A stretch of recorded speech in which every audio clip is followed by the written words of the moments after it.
নমস্কার। যে যেখান থেকে আছেন প্রোগ্রামটা দেখবেন, অনুষ্ঠানটা দেখবেন, কারণ আজকে আমি বাচ্চাদের সম্বন্ধে বলবো কিছু কথা।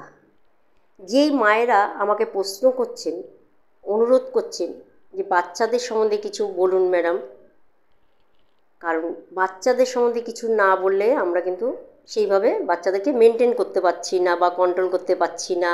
এই ধরনের প্রশ্ন যারা করছেন তাদের প্রশ্নের উত্তর আজকে আমি দেব।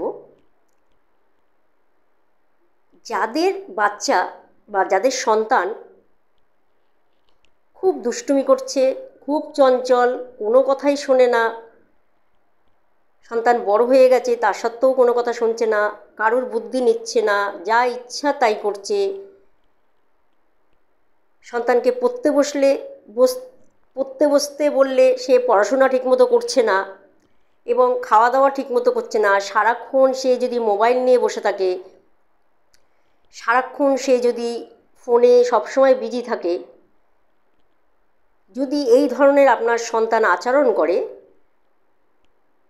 তাদেরকে বলবো, মানে মারাত্মক চঞ্চল যেসব সন্তান,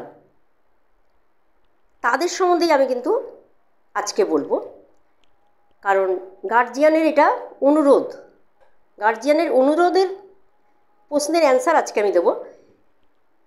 খুব চঞ্চল বাচ্চা, কোনো কথাই শোনে না, কোনো কাজ টাইম মতো করে না, কোনো কাজ মেনটেন্স করে না, দুরন্ত, শুধু বন্ধু বান্ধবের সঙ্গে ঘোরাফেরা করে, সারাক্ষণ ফোন নিয়ে বসে থাকে, ফোনে বিজি থাকে। এই ধরনের সন্তান যদি আপনার খুব চঞ্চল মাইন্ডের হয়, তারা কি করবেন, আপনার সন্তানের মাথায় এরকম হাত বুলাবেন, 21 বার হাত বোলাবেন, পাপম শান্তম, পাপম শান্তম, পাপম শান্তম, এরকম 21 বার বলবেন।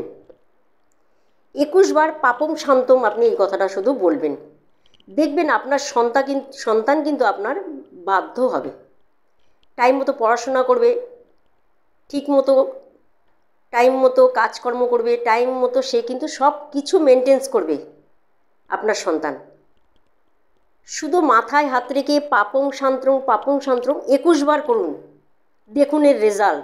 প্রত্যেকটা কথা আপনার কিন্তু শুনবে। শুধু এই মন্ত্রটা শুধু আপনি জপ করবেন ওর মাথায় হাত দিয়ে, 21 বার করবেন, বেশি না, 21 বার করবেন। হাতটা এরকম করে পিছন দিকে নিয়ে যাবেন, দেখুন আপনার সন্তান কিন্তু ভীষণ কথা শুনবে, আপনার কথার বাধ্য হবে, রেজাল্টও ভালো করবে, খুব কাজে কিন্তু মনোযোগ করবে। এর কোনো মানে নেগেটিভ এফেক্ট কিন্তু তার মধ্যে আর পড়বে না, তার মধ্যে কিন্তু পজিটিভ একটা ভাইব্রেশনের একটা কাজ করবে, পজিটিভ ভাইব্রেশনের কাজ করবে। যখনই আপনি এই মন্ত্রটা ওর ওপর অ্যাপ্লাই করবেন, 21 বার করবেন, দেখুন করে আপনার সন্তান খুব ভালো থাকবে এবং মনোযোগী হবে। নমস্কার, ভালো থাকবেন। ভিডিওটা ভালো লাগবে সবার কাছে শেয়ার করবেন। ধন্যবাদ।